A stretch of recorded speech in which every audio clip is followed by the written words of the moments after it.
Shalom, selamat pagi adik-adik remaja yang dikasihi Tuhan Yesus. Puji Tuhan, kita masih bisa berjumpa kembali dalam ibadah online remaja GKJW Jember. Waktu terus berjalan, menuntun kita untuk memasuki bulan yang terakhir di tahun 2020 ini. Nuansa Natal sudah semakin terasa di sekitar kita. Walaupun dalam suasana pandemi COVID-19 ini, marilah kita tetap bersyukur bahwa karena Kristus sudah lahir dalam hidup kita. Biarlah dunia bergema menyambut Sang Mesias. Adik-adik yang dikasihi Tuhan, marilah kita siapkan hati untuk menyembah Tuhan. Kita memuji bersama dari Kidung Jemaat nomor 99, Kita Surga Bergema.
Marilah ibadah ini kita mulai dan masing-masing mengaku yang demikian.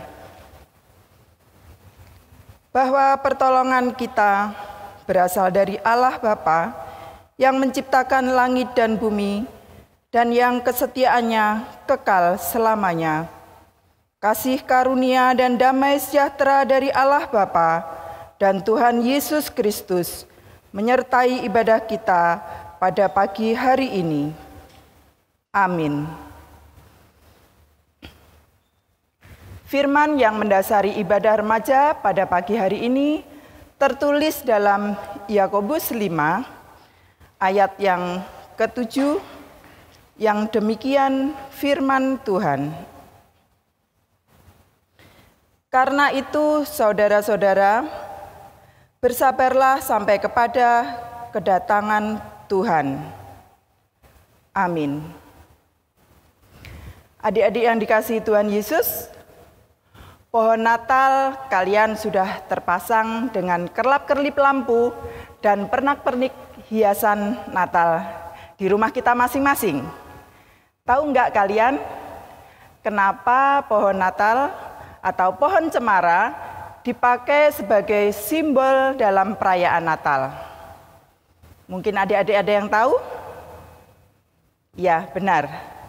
Karena pohon cemara itu bisa hidup di semua musim dan waktu.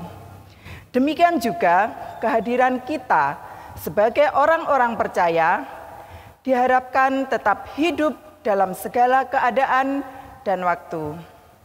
Karena Tuhan Yesus hadir untuk memberi kehidupan kepada kita semua. Mari kita memuliakan nama Tuhan dengan pujian Pohon Terang.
Adik-adik yang dikasihi Tuhan Yesus, marilah kita bersama-sama mengakui segala dosa kita di hadapan Tuhan, karena segala kelemahan dan kekurangan kita.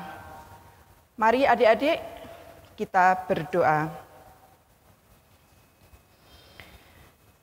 Bapa yang bertahta di dalam kerajaan surga yang mulia, yang kami kenal di dalam nama Tuhan Yesus Kristus, kami mengucap syukur atas segala kebaikan Tuhan, penyertaan Tuhan dalam kehidupan kami. Saat ini kami datang ke hadirat-Mu, mengakui segala dosa dan pelanggaran kami.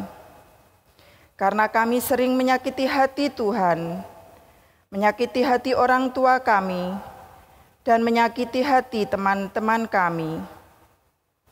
Kami mohon Engkau berkenan mengampuni, layakkan hidup kami, sehingga kami boleh hidup sesuai dengan kehendak-Mu. Tolonglah kami ya Tuhan, perbarui hidup kami menjadi manusia baru. Terima kasih Bapa, di dalam nama Tuhan Yesus kami telah berdoa. Amin. Adik-adik kami undang untuk berdiri. Kita akan menerima sebuah berita anugerah yang tertulis di dalam Yesaya 9 ayat yang ke-1. Yesaya 9 ayat yang ke-1, demikian firman Tuhan. Bangsa yang berjalan di tengah kegelapan telah melihat terang yang besar. Mereka yang diam di negeri kekelaman, atasnya terang telah bersinar. Amin. Adik-adik kami persilahkan untuk duduk kembali. Adik-adik yang dikasihi Tuhan Yesus, sebentar lagi kita akan mendengarkan firman Tuhan yang tertulis dalam Yakobus 5 ayat yang ke-7 sampai dengan yang ke-10 yang akan disampaikan oleh Bapak Johan Dereta. Tetapi sebelumnya marilah kita menyanyikan pujian dari Kidung Jemaat nomor 422, Yesus berpesan.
Adik-adik yang dikasih Tuhan, pagi hari ini kita akan membaca dan merenungkan sabda Tuhan.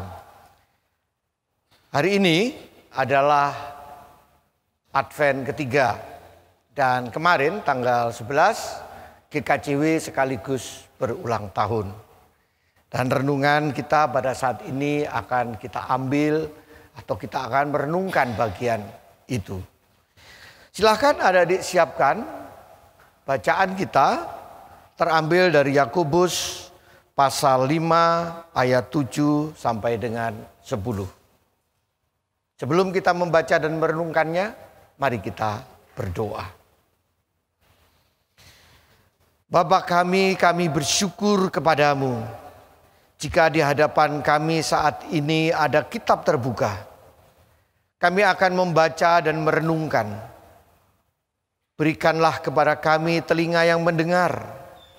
Berikanlah kepada kami hati yang setia, yang mau diajar. Dan berkati hamba-Mu supaya berbicara tentang kebenaran. Dan kami semua dibangun oleh firman-Mu. Kami akan membaca dan merenungkan sabda-Mu ya Tuhan. Amin. Kita akan membaca dari Yakobus pasal 5 ayat 7 sampai dengan 10. Saya akan membacakan untuk adik-adik semuanya. Siapkan dulu Alkitabnya. Ya sudah dibuka.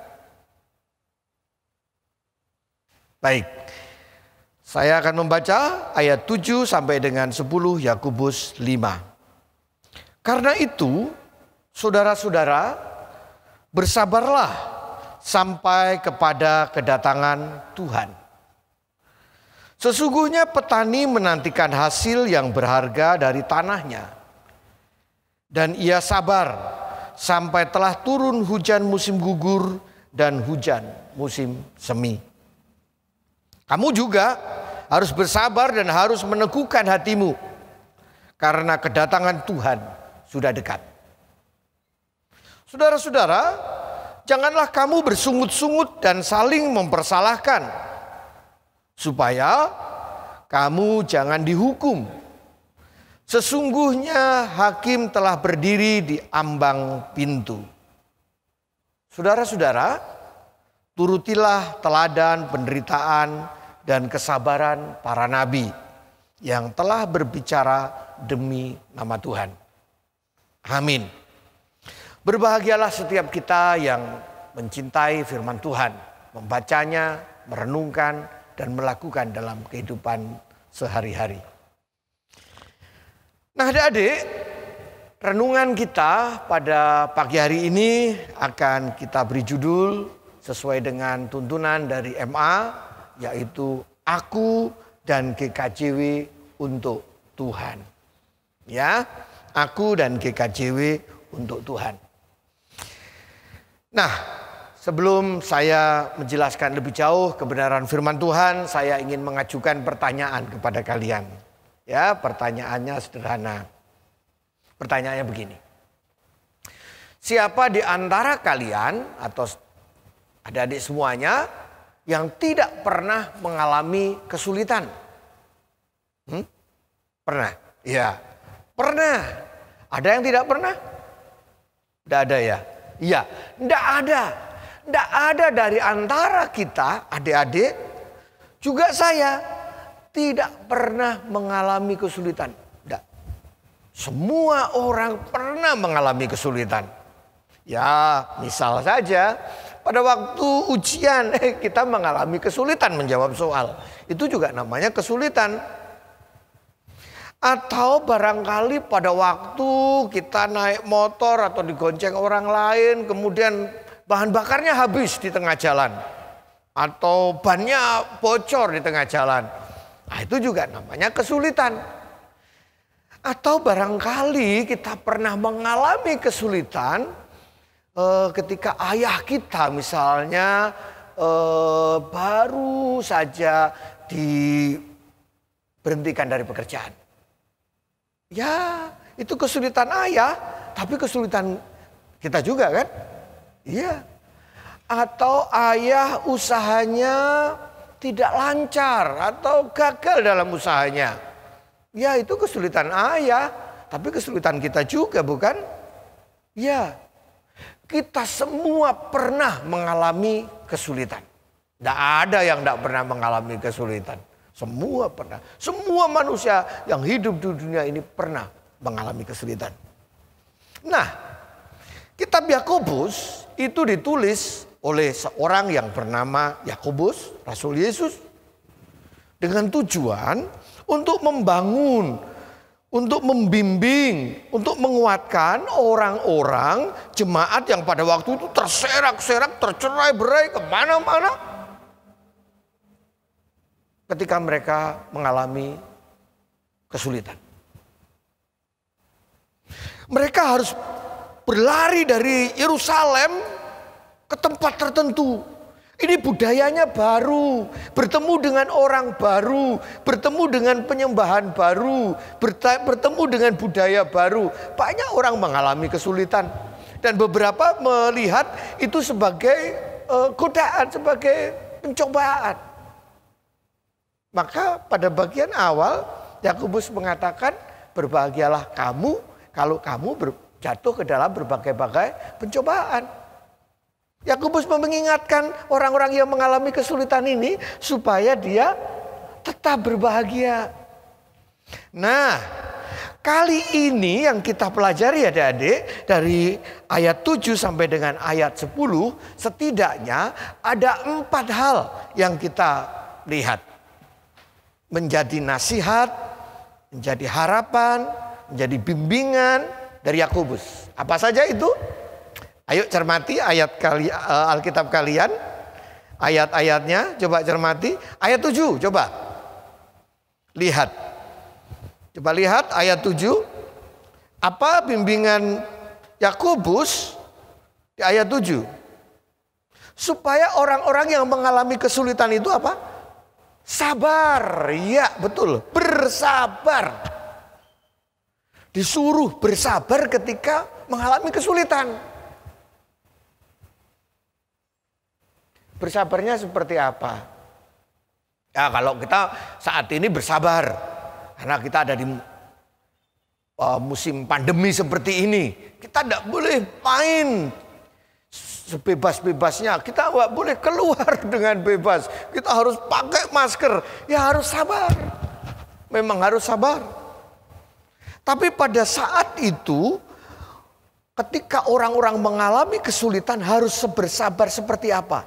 Seperti seorang petani. Seorang petani yang bagaimana? Seorang petani yang habis menanam lalu merawatnya dan menunggu hasil panen. Kalau di Palestina zaman itu setahun orang bisa menanam sekali atau 2 kali saja.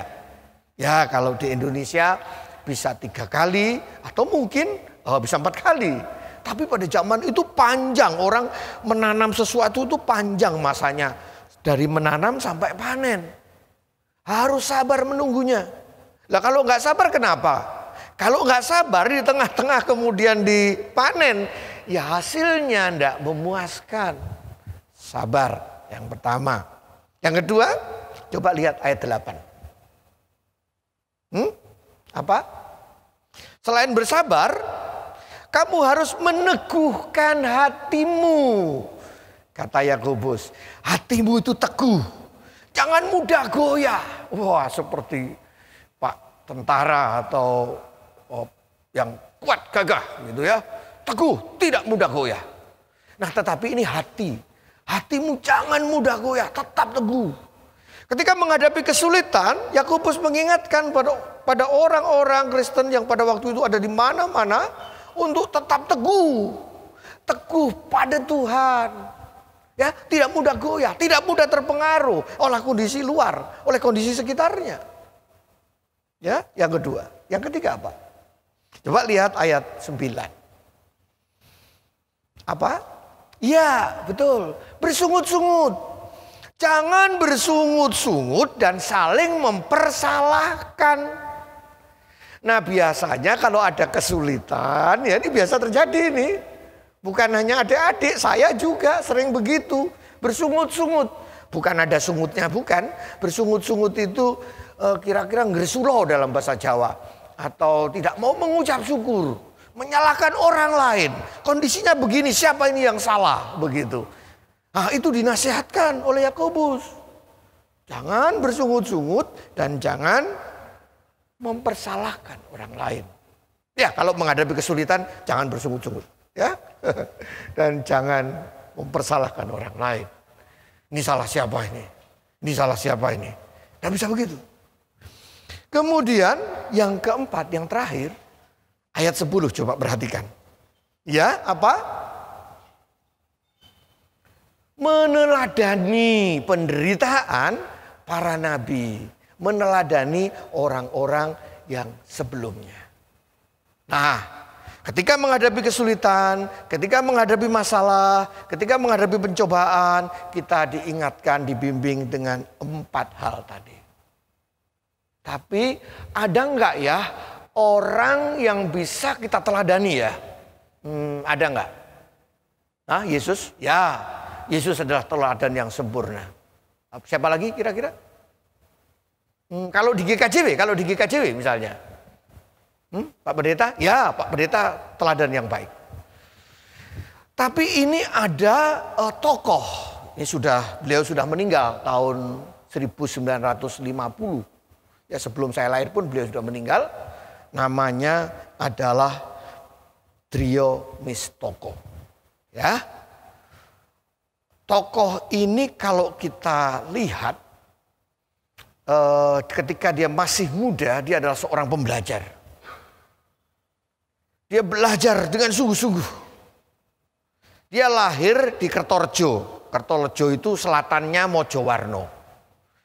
Sekolahnya di Mojowarno. Jarak antara Kertorejo dan Mojowarno itu kurang lebih 10 kilo. Kalau dia tinggal di Kertorejo. Kalau dia tinggal di Ngoro, Ngoro itu kota kecamatannya, itu kira-kira ya tambah 5 kilo lagi, 15 kilo. Nah 15 kilo pada zaman itu ketika seseorang sekolah, itu tidak naik sepeda motor seperti sekarang, tidak diantar sepeda motor oleh ayah dan ibu seperti sekarang, seperti yang kalian alami, tidak. Tetapi mungkin naik sepeda kayu atau jalan kaki. Nah itu luar biasa, itu perjalanan yang panjang untuk seseorang belajar. Nah Theomistoko muda ini adalah seorang pembelajar. Pada waktu masih muda dia sudah membuat sebuah majalah yang bertajuk atau bernama Udayana Among Siswa. Udayana Among Siswa. Nah itu nama majalahnya. Saya sampai umur sekian belum pernah bikin majalah. Tapi Trio Mistoko muda ini sudah membuat majalah pada zaman itu. Pada zaman Belanda, waktu itu masih dijajah Belanda. Dia sudah membuat majalah. Trio Mistoko muda ini, remaja ini adalah anak yang aktif. Dia tidak suka diam-diam. Dia aktif, apapun dikerjakan, dilakukan. Dan dia seorang pembelajar. Dia belajar banyak hal. Sampai akhirnya setelah dia lulus dari sekolah SPG waktu itu, sekolah pendidikan guru, kemudian dia bekerja di Mojokerto. Sampai akhirnya pindah ke Salatiga, Jawa Tengah. Di sana dia tidak diam, dia belajar juga. Bertemu dengan seorang pendeta bernama Becker. Dia belajar banyak hal. Dia pinjam buku-bukunya, dia baca semua. Dia pelajari. Nah, adik-adik, semangatnya Trio Mistoko muda ini luar biasa. Ada di antara kalian yang suka baca buku? Ya ada ya, 1-2 orang suka baca buku. Ya, tapi kita perlu belajar lebih banyak lagi. Seperti Trio Mistoko muda ini.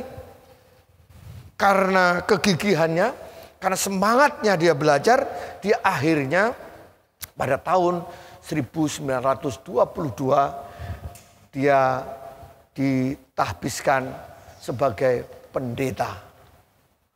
Jawa, orang dari suku Jawa menjadi pendeta pertama di GKJW dan pertama juga di Jawa, di Pulau Jawa. Dia pendeta dari suku Jawa pertama. Wih, hebat ya, luar biasa. Dia seorang pembelajar pada waktu muda. Dan pada waktu dia sudah berusia dewasa, dia menjadi seorang pendeta pertama di Mojowarno. Nah, apakah semuanya lancar-lancar saja? Apakah semuanya mulus begitu ya seperti yang diharapkan? Tidak ternyata. Ternyata Pak Trio Mistoko ini mengalami tantangan yang luar biasa khususnya dari Jepang. Pada waktu itu Jepang sedang menjajah Indonesia. Ya. Pendeta Trio Mistoko dianggap bekerja sama dengan sekutu atau Belanda. Karena Belanda udah kalah melawan Jepang. Sekarang penguasanya Jepang. Nah, Pak Trio Mistoko ini dipenjara. Berapa tahun di penjara? Mulai tahun 1943 sampai dengan 1945. 2 tahun di penjara. Dia mengalami masa yang tidak enak. Dia mengalami masa yang sulit. Dia mengalami masa yang pahit di dalam hidupnya. Tidak mulus-mulus. Tidak terus mulus. Tidak terus mudah. Tadi kan saya tanya di awal. Siapa yang tidak pernah mengalami kesulitan? Pak Trio Mistoko mengalami kesulitan. Beliau ini pendeta pertama di GKJW. Beliau mengalami kesulitan. Apa yang dilakukannya? Ya, betul. Sabar. Setia. Tidak menyalahkan pihak lain. Tapi dia menerima dengan sukacita. Sampai akhirnya saat ini kita menikmati GKJW berusia 89 tahun. Berapa? Ya, 89 tahun. Itu bukan usia muda, itu usia sudah tua. Kalau itu manusia itu sudah nenek-nenek, kakek-kakek, mungkin buyut itu sudah. Sudah tua sekali. Ya memang kita harus mengakui bahwa usia 89 tahun bagi sebuah gereja GKJW itu adalah berkat Tuhan, itulah karya Roh Kudus. Tanpa Roh Kudus berkarya di dalamnya ini nggak mungkin terjadi. Tetapi kita harus ingat bahwa Tuhan juga memakai, Roh Kudus memakai orang-orang seperti Mbah Trio Mistoko ini. Ya. Nah, sekarang itu kan dulu, ya. Sekarang saya tanya, sekarang apakah GKJW mau berhenti usianya di 89 tahun? Tidak, betul tidak. Kita akan berharap dan berdoa GKJW berusia 90 tahun. Tahun depan. Setelah itu berhenti? Tidak betul, tidak. Itu akan terus kita harapkan GKJW berumur 100 tahun. Setelah itu berhenti? Tidak juga, kita berharap bisa sampai 150 tahun. Nah pertanyaannya, kalau Mbah Trio Mistoko ini sudah sedo, ada generasi-generasi berikutnya saat ini. Seperti kakak-kakak, kita, saya.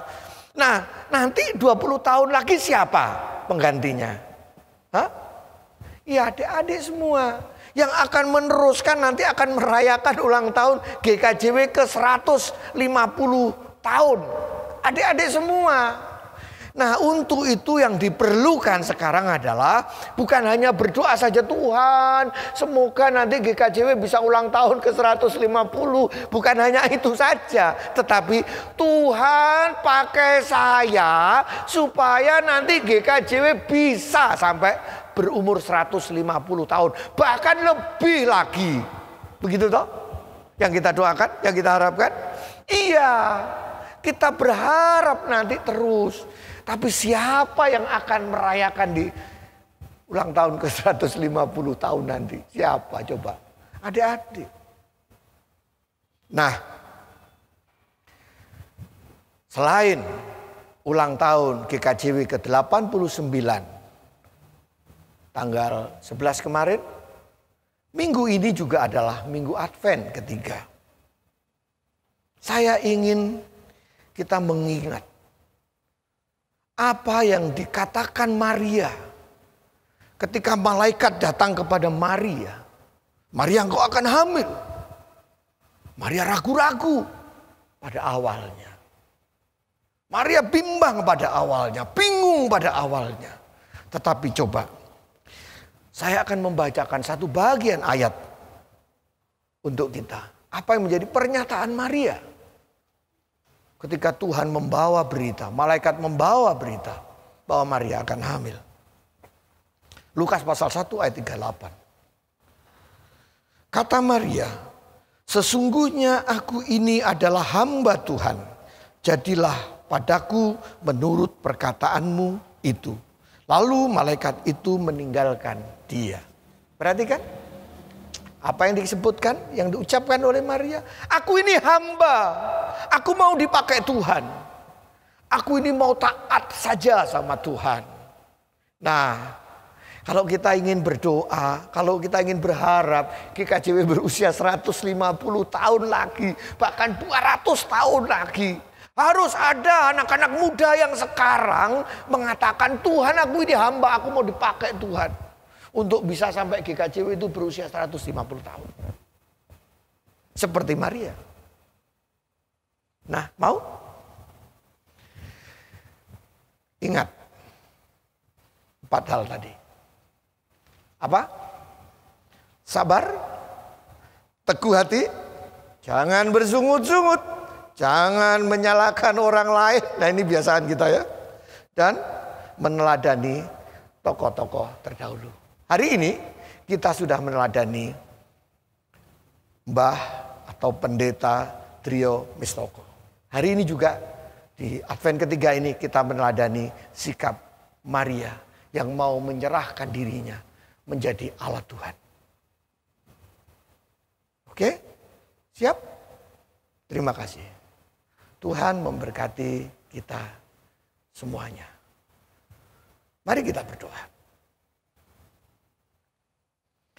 Tuhan berkati kami untuk kami bisa hidup sesuai teladan yang Tuhan sudah berikan pada saat ini.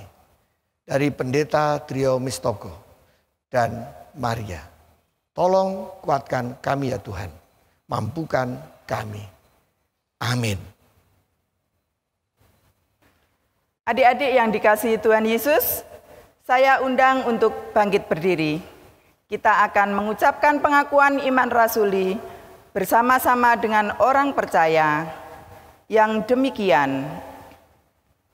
Aku percaya kepada Allah Bapa yang Maha Kuasa, Khalik langit dan bumi, dan kepada Yesus Kristus, Anaknya yang tunggal, Tuhan kita, yang dikandung daripada Roh Kudus, lahir dari anak darah Maria, yang menderita di bawah pemerintahan Pontius Pilatus, disalibkan, mati, dan dikuburkan, turun ke dalam kerajaan maut. Pada hari yang ketiga, bangkit pula dari antara orang mati, naik ke surga, duduk di sebelah kanan Allah Bapa yang Maha Kuasa, dan akan datang dari sana untuk menghakimi orang yang hidup dan yang mati. Aku percaya kepada Roh Kudus, gereja yang kudus dan am, persekutuan orang kudus, pengampunan dosa, kebangkitan daging, dan hidup yang kekal. Amin. Adik-adik disilahkan untuk duduk kembali. Adik-adik yang dikasih Tuhan, mari kita berdoa. Kali ini kita bersyafaat. Saya akan memimpin doa ini dan adik-adik mengikutinya dan mengaminkannya. Mari kita berdoa. Bapa kami yang di surga, pada saat ini sebagai orang percaya kami bersyukur. Karena kami mendapat keselamatan yang luar biasa dari Tuhan.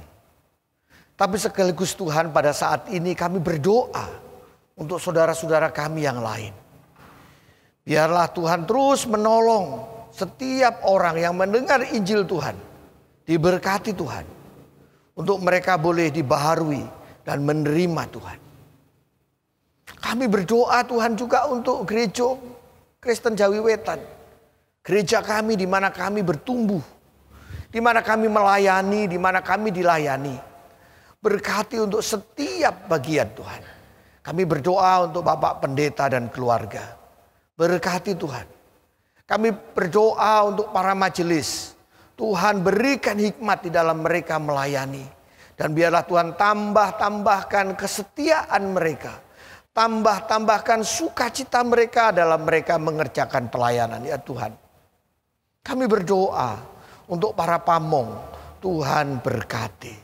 Biarlah kesetiaan yang sudah mereka wujudkan, sudah mereka berikan untuk mengambil pelayanan. Tuhan terus tambahkan.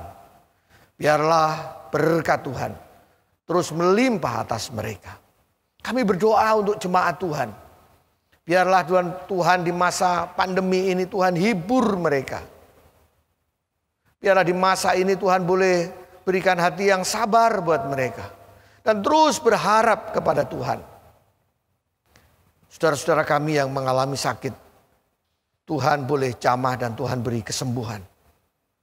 Saudara-saudara kami yang mengalami kedukaan, Tuhan boleh memberikan penghiburan.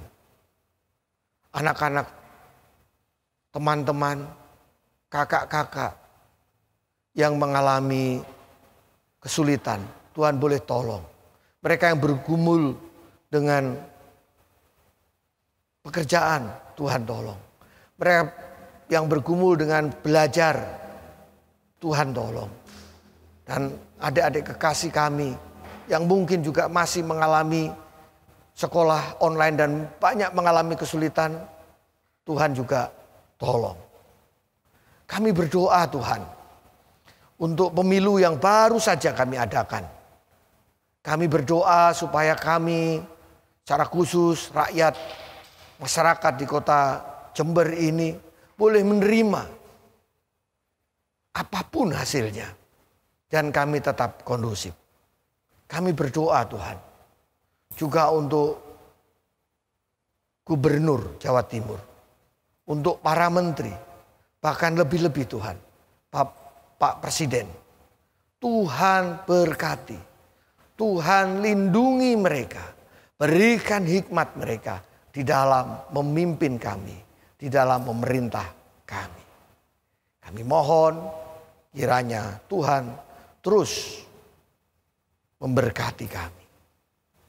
Inilah doa kami alaskan di dalam pengasihan Tuhan Yesus Kristus yang telah mengajar kami berdoa.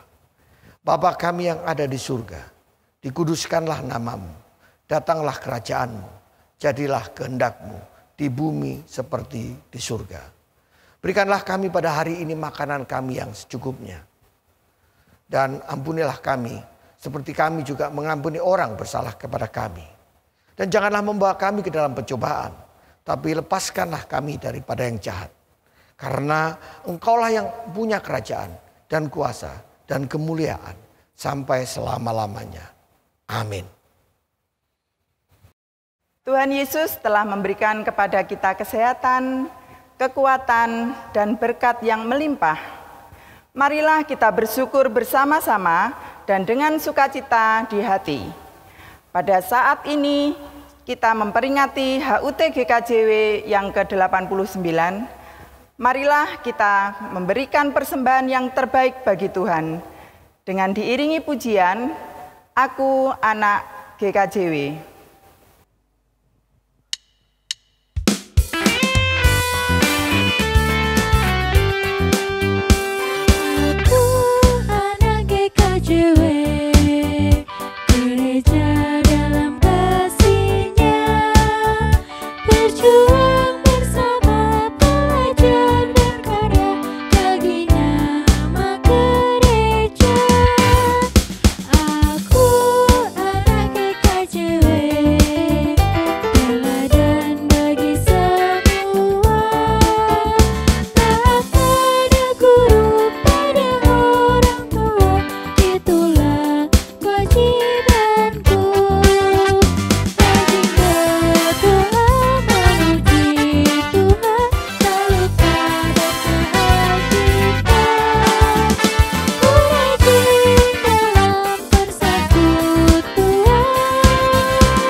Mari adik-adik kita berdoa.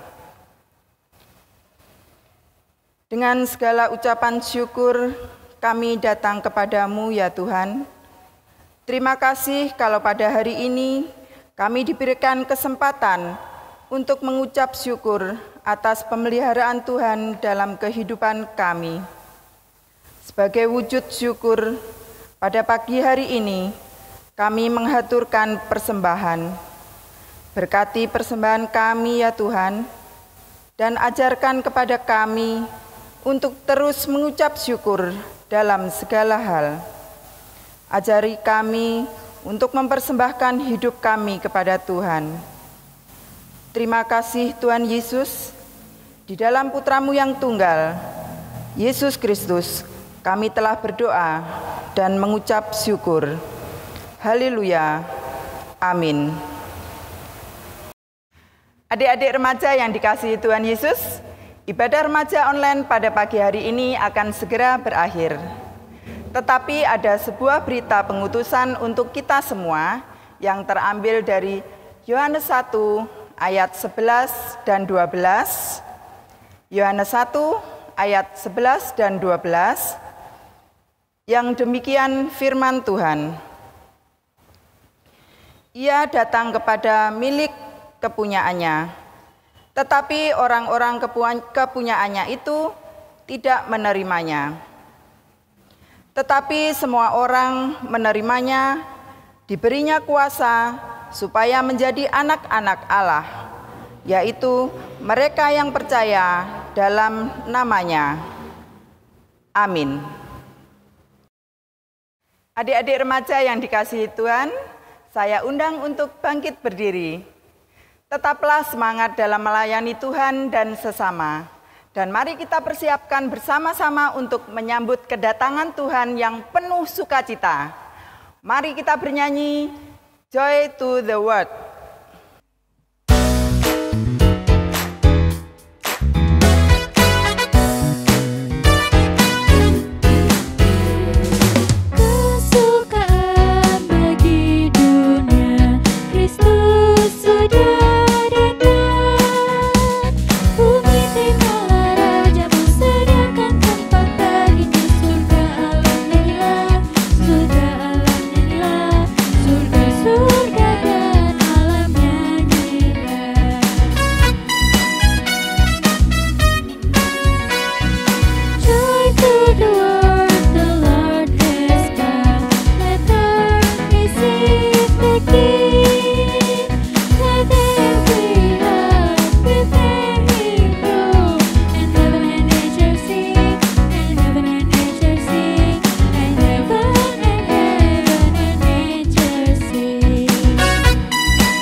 Adik-adik, marilah kita bersama-sama menerima berkat Tuhan. Siapkan hati dan kita minta berkat Tuhan. Di penghujung ibadah kami pada saat ini ya Tuhan, kami mohon kiranya berkat yang daripada Allah, Bapa kami, Tuhan Yesus Sang Penebus, dan Roh Kudus Sang Penghibur, memberikan kepada kami kemampuan untuk menghadapi kesulitan dengan sabar, menghadapi godaan tantangan dengan tegar hati, dan kami terus dikuatkan menjalani hidup kami untuk menjadi berkat dan melayani Tuhan. Amin.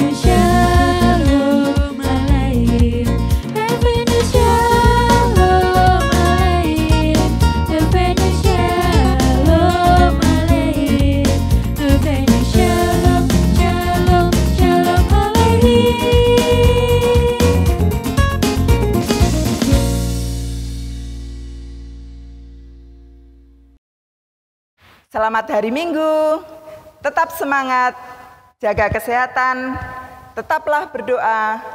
Tuhan Yesus memberkati.